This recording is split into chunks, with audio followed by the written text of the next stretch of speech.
What's going on YouTube? It's your boy Wormy. I'm coming at you with another video, and today we're actually continuing to talk about Square Enix, because it wasn't that long ago when we heard that Square Enix was expecting a $140 million loss roughly next quarter. This was going to be a major loss, and they're shifting up their content to start focusing in on better content. Putting more resources in what fans actually like, less resources into stuff they don't care about. And just the other day, we ended up getting an announcement that they were going to be pursuing a very aggressive multi-platform strategy, leaving Sony behind and starting to go out on their own path, trying to be more profitable, more user-friendly, and allowing themselves to be on every platform. And I actually sit here and I am of the opinion that their multi-platform strategy would be the best strategy. The last time they did it was during Final Fantasy 15. Final Fantasy 15 did phenomenal. Even though it wasn't a good game, it still did very well for them. And since then, they went back to being a Sony platform. They ended up seeing a bunch of a boost in numbers to Final Fantasy VII Remake when they dropped it out on the PC, but Remake was already successful at that period of time. Well, apparently, a lot of this news was also couched in a very sad reality that is going on right now at Square Enix. Square Enix adopts new corporate philosophy of unforgettable experiences after disastrous 70% decline in profit and previous embrace of wokeness with games like Forspoken. Now, when it comes to games like Forspoken, that was a little bait and switch. So a lot was going on behind the scenes with that game, but that game did really hurt them in the long run. Same with games like Avengers. Those games hurt them dramatically and led to them kind of breaking away from the West, starting to focus more on Japanese titles, more games for the Japanese audience, and less games for, well, woke people. And when you actually break down like what their actual finances were, it's a major decline, because you come down here. Square Enix revealed their new medium-term business plan and corporate philosophy after the company reported its net sales increased from 343.2 billion yen and around $2.2 billion to 356.3 billion yen, or around 2.3 billion, in the results briefing session for the financial year ended March 31st, 2024. However, despite the increase in net sales, the company's profitability shrunk from 49.2 billion Japanese yen to 14.9 billion yen. That's a decline from around $315 million to $95.2 million. It's a drop of approximately 69.7%. Now, the reasons for this is honestly quite easy to explain. It's because PS5's install base is so small. Let's not mince words here. That's one of the biggest issues it has right now. The PS5's install base has been small for a long time. Yes, you're seeing more people buy PS5s. Yes, more people are getting into PS5s, but there's still less PS5 players as of right now compared to PS4 players towards the end of its life cycle. That's also the same time when Final Fantasy VII Remake came out and made them gangbusters money, and even more money once it hit the PC. So you have that going against them right now.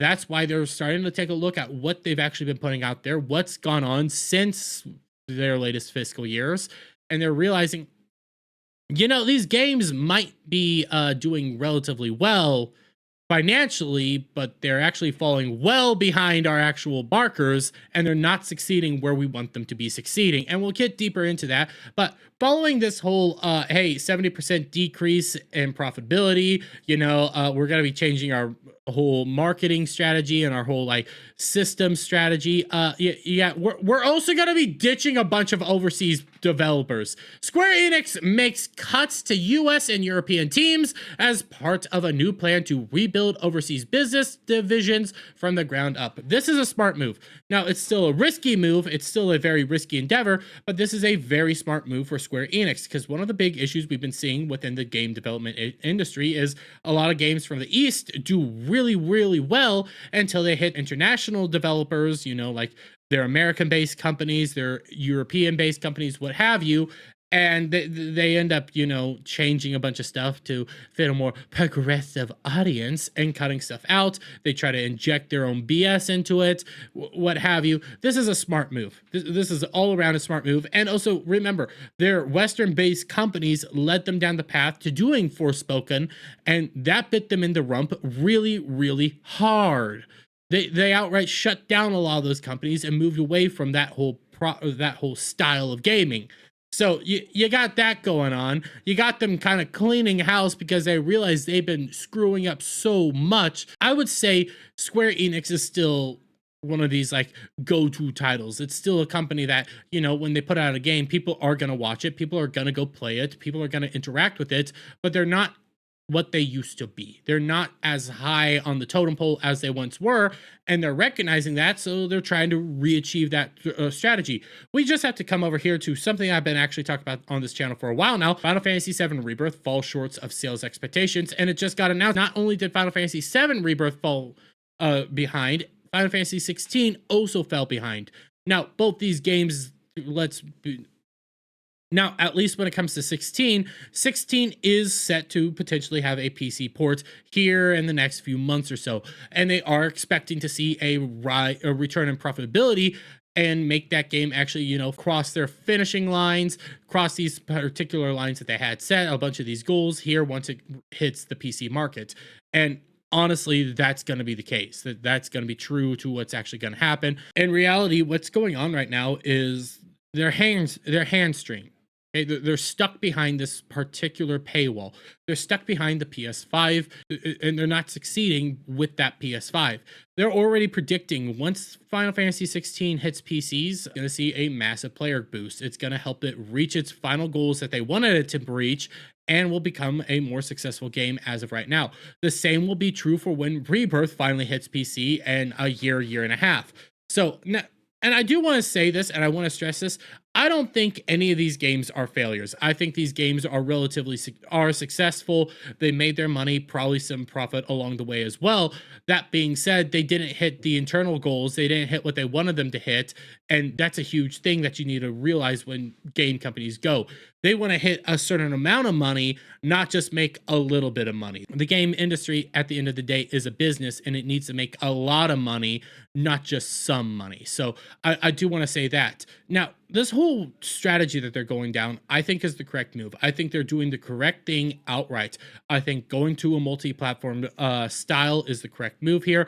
I mean, you just have to look at what happened with Final Fantasy VII Remake. Once it hit PCs, it saw another boost in sales.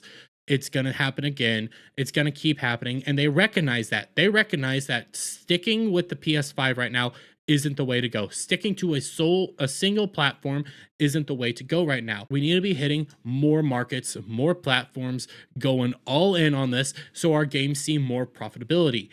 That's the correct move to go here. And you could just see it, like they lost 70% of their profitability. They're not in a horrific way. Like, they saw sales increase, they saw money come in, but at the same time, they're not as profitable as they once were. They're actually struggling right now, and I don't blame them. I don't blame them for any of these moves. I don't blame them for a large struggle that they have been having. They recently added in this new CEO. This new CEO has been promising to change them, put them down a new path, take them down a different strategy, trying to make their company more profitable, rightfully so. And I think they're going to do it. I think they're going to be successful. I know a lot of people are very frustrated with Square Enix right now, whether it's the Final Fantasy VII issues, okay? I firmly understand it, and I agree with you on a lot of that stuff. Whether it's their whole censorship wing, which is completely designed to like censor stuff out so that we don't know if it's there, we don't know if it's not there. It's a confusing drama right there. They've had their own fair share of controversies, their own fair share of flops. But I do think in the long run, this is going to be a success for Square Enix, and I think this is going to help Square Enix out a lot. Companies rise and fall. Square Enix has seen some downturns. Square Enix has seen some hard times. But I think in the long run, all this is going to be for the best. I think, yes, they're seeing some hard times right now. I think they know what they're going to do. I think they're actually going to right this ship and try to fix it all. And again, once Final Fantasy 16 hits the PCs, it's going to see another massive boom in sales. They're going to get more money coming in. They're about to get more money coming in here in a few months with the release of the next Final Fantasy the next Final Fantasy 14 expansion. They're about to see a whole lot more profitability coming in. So you got to take these things in strides when you're looking at their current player base and their current player model. I do believe they have another game that they're set to come out with that might actually be multi-platform as of right now, not just solely behind Sony. So things can shake up, especially within the next quarter and within the next market year. So things can still shake up, but I'm going to leave it there, guys. Let me get your guys' thoughts on all this down in the comments below. If you like this video, please give it a thumbs up, share it up, friends, hit that subscribe button, hit that notification bell for every time I put out a new video go live, guys. And I'll see you all on the next one. Bye for now.